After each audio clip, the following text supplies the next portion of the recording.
In 2021, the Museum of Modern Art New York staged a major retrospective of works by Niki de Saint Phalle, confirming her status as one of the most ambitious and important artists of the 20th century. She initially worked as a model and actress, appearing in magazines such as Life and Vogue, before embarking on a largely self-taught artistic career.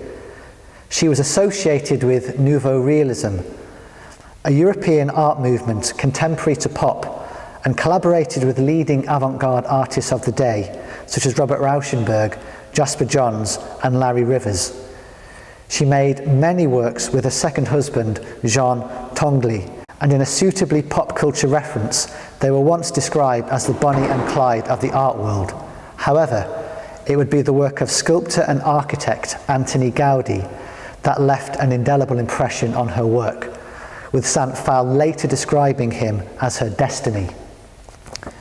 The new realists believed that all forms of traditional art were obsolete and developed radical new methods of making work, such as action, performances, and happenings. Their manifesto aimed to bridge the gap between art and life by engaging directly with the real world, with the sociological reality of human activity, social exchange, and commerce. The only female member of the group, Saint Phalle increasingly addressed these themes from a feminist perspective, partly in response to the negative reactions she received as a woman artist, a definition she greatly disliked. I felt it disavowed a really worthwhile life, doing my work quietly with passion. I considered myself an artist, putting in full days, working as much as I could on my art. I could not see how the fact that I was married and not earning a living from my art reduced my work to a housewife's hobby. Her art addressed the marginalisation of women in society and celebrated the female body. Perhaps her most visceral project was the Tears series, begun in the early 1960s. Also known as the Shooting Pictures, these works were formed between the poles of visual art and performance art. Sculptural reliefs, assembled from a range of found objects and everyday items, such as toys, clothes, wire and plaster, were mounted onto wooden boards. Plastic bags were filled with paint, hidden within the structure. The performance would then begin, and Saint Phalle would open fire with a rifle, shooting the work until it wept pure colour and died. Sometimes she would dress as a glamorous femme fatale, knowingly adopting and subverting gender roles associated with femininity, while other performances would see her adopt the more masculine clothing of workmen's overalls and boots. Later pieces incorporated direct references to political and religious figures. As the artist herself recalled, "I was shooting at myself, society with its injustices. I was shooting at my own violence and the violence of the times." The Nanas followed from this project, initially developing from Saint Phalle's idea that positive emotions, such as joy, could create works with even greater subversive potential than the violence of the Shooting Pictures.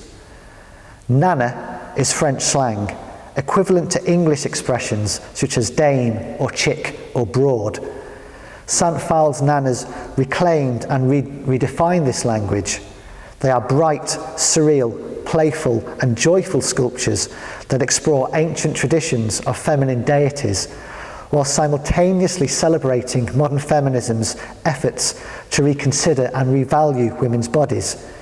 In this sense, the works might be said to continue the focus upon the social world advocated by Nouveau Realism, as Saint Phalle herself reasoned.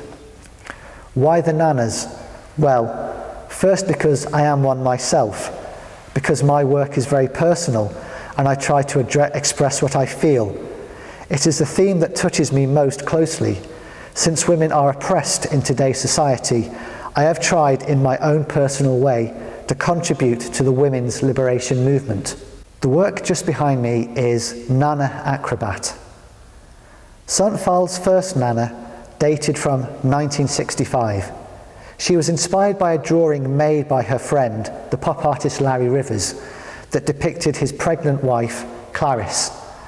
Initially, the Nana represented an attempt to construct a female archetype, a celebration of a new female everywoman. Her subsequent Nanas continue to embody and express femininity and the power of maternity, yet did so on a much grander scale, reconnecting with the monumental architectural influence of Gaudi's work. Saint Phalle created epic, larger-than-life figures, vibrant with bright colours and intricate patterns.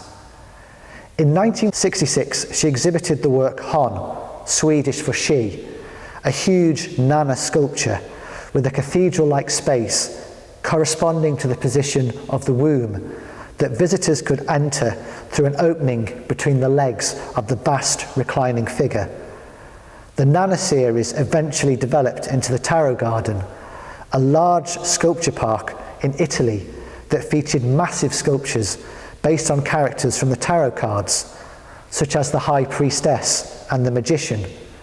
Constructed from steel armatures, wire mesh and cement, many were decorated with mosaics of hand-coloured glass and fragments of mirrors.